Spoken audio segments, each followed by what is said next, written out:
Hi friends, I'm back. Thank you for being here. I have a sequel video. Is that how you call it? Sequel. It's related or a continuation trying to solve a problem based on the previous video that I made about why you're single.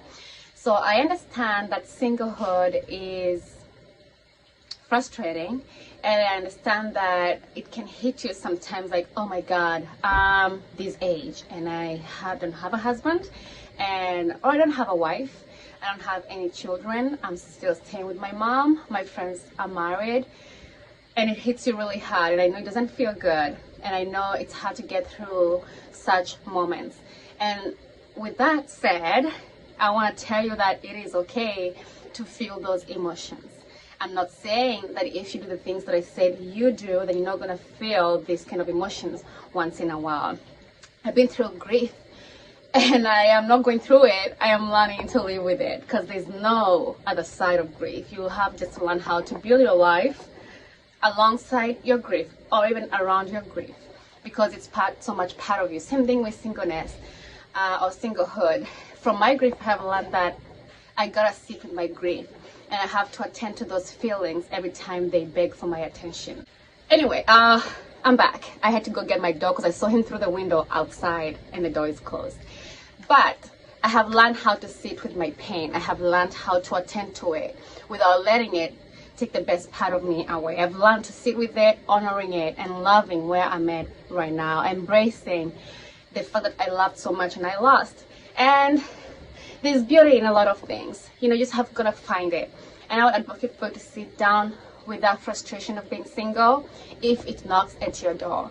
I wouldn't say run away from it. I would say if it's really hitting you hard, learn how to sit with those emotions, even though they don't feel good, because it's loving yourself. It's living your reality. It's not trying to block emotions that are calling for your attention. That's your life, and you have to learn how to honor that life and honor the emotions that your body is feeling. So that's number one. Just feel it. Just feel it. And it doesn't feel good, but just honor it. It's self-love. It's loving yourself, and attend to it in whichever way that's going to make you feel better. You can go do something fun. You can go take a walk, breathe some fresh air. You can cry if you want to, or if you feel like it. You can call a friend and tell them how you're feeling. Find just one friend who you can always call and let them know that you'll call them whenever you feel that way. It doesn't make you look weak. You're just finding support groups to keep you going in this life with situations that you cannot change. I didn't say this, but I have like 4 points on this video. The second point is, for me, I have learned how to accept things that I can't change. The things that are beyond me, the only thing I can do is accept them. Otherwise, they're going to take me down the drain. I need to accept this is how my life is. This is the reality of my life. And I would ask you to accept and embrace the reality of you being single. That is what your life is like. And probably there ain't much you can do about it, because you put yourself out there. You haven't met somebody. Doesn't mean you won't meet them, but in the meantime, you may not do so much about that situation, because you can't force anyone to marry you. And you don't want to blackmail anybody to think you're what you're not, just so they can marry you. It doesn't mean because they're not married, the reason for them not to marry you is because you ain't a good person. You just ain't good enough for them. And you don't have to be good enough for them. You will be good enough for the one that God made for you. And the next point for me, that point is, there is beauty in this life. You just got to find it. And it is hiding in little things. And that could be your family. It could be in nature. It could be inside of you, in believing in who you are and believing that life can be beautiful no matter what. And you got to find it, and you got to purpose to find beauty in it. You got to purpose to take a walk and breathe fresh air. It's a new thing you can start. You don't have to, it doesn't have to be part of who you used to be. But when you take a walk in a beautiful place, a beautiful park, or on the streets, just go talking to people, or put your earphones on and play some music, or just be in your thoughts. Get some podcasts, listen to them that relate with you or that encourage you. But you can I make sure every day I go for a walk in the evening, because I go and listen to a podcast that encourages me, talks to me about the afterlife, not necessarily what it's like, but the truth of my reality right now is that I am more than who I think I am. I am more than grace, and I love to think that way because that gives me hope of seeing Lee again. And I gotta get out of me and myself and I and see beyond the visible. I want to see the invisible, and that keeps me going. And for that, even 10 minutes, it's a daily routine something that I have to look forward to every day. It keeps me going. Or even watching a movie. I love to watch movies because they get me out of my reality of grief. So when I watch a movie, I'm living somebody else's life. And those are little rituals or little habits that you create for yourself just so you can keep going. And it's only for you, so just do it. It's only for you to stay sane.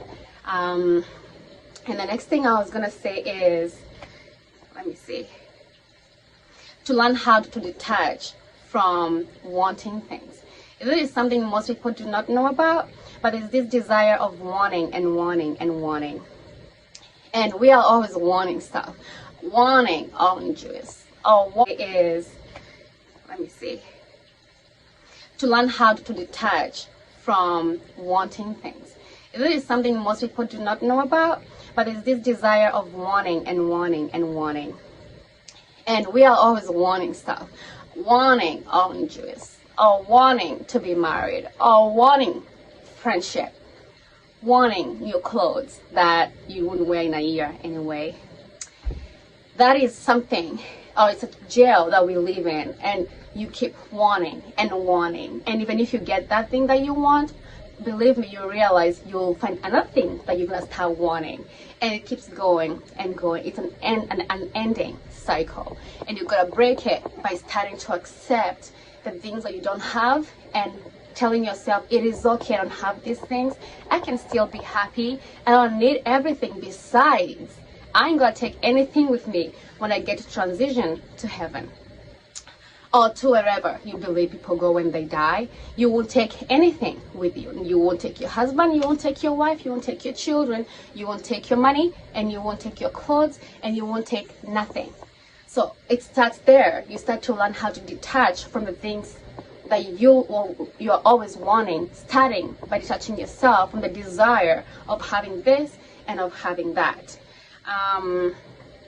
The next point is, this is gonna be interesting. It's funny, but I do it. It's for my own sanity.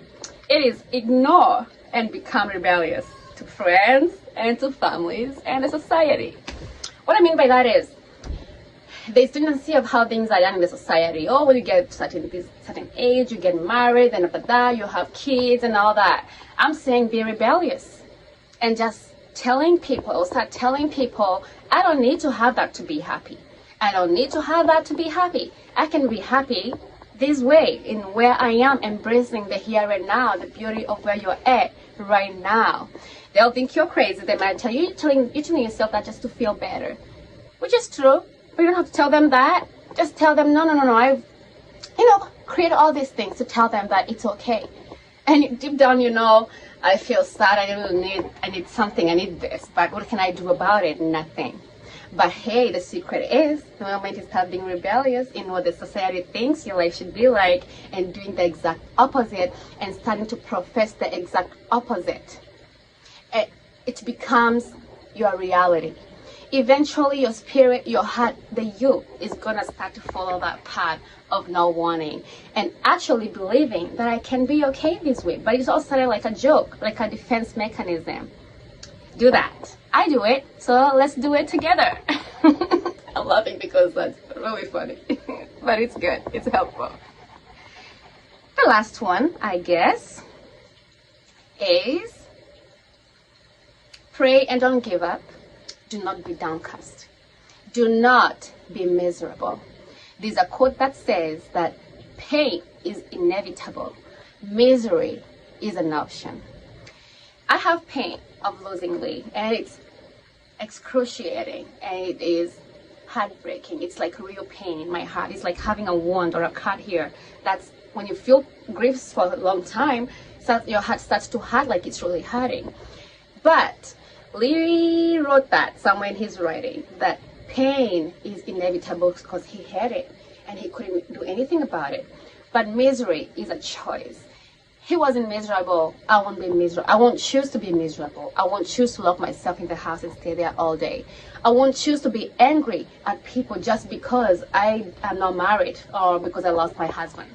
You don't have to be angry and despise people and have this anger inside of you for things you can't control. Don't be miserable. Just pray and wait on God. He'll give you what you want if He intended to give you that. And even if He doesn't give you, keep a great gratitude mindset and pray without ceasing. And if it's not happening, I would urge you to just start accepting it and being grateful for the little things that you have. Because there's someone out there who would want to have what you have and they do not have it. And I hope this is encouraging to you. Let's do this together. I will see you on Saturday. I'm going to go make dinner for my residents and see my baby. Bye.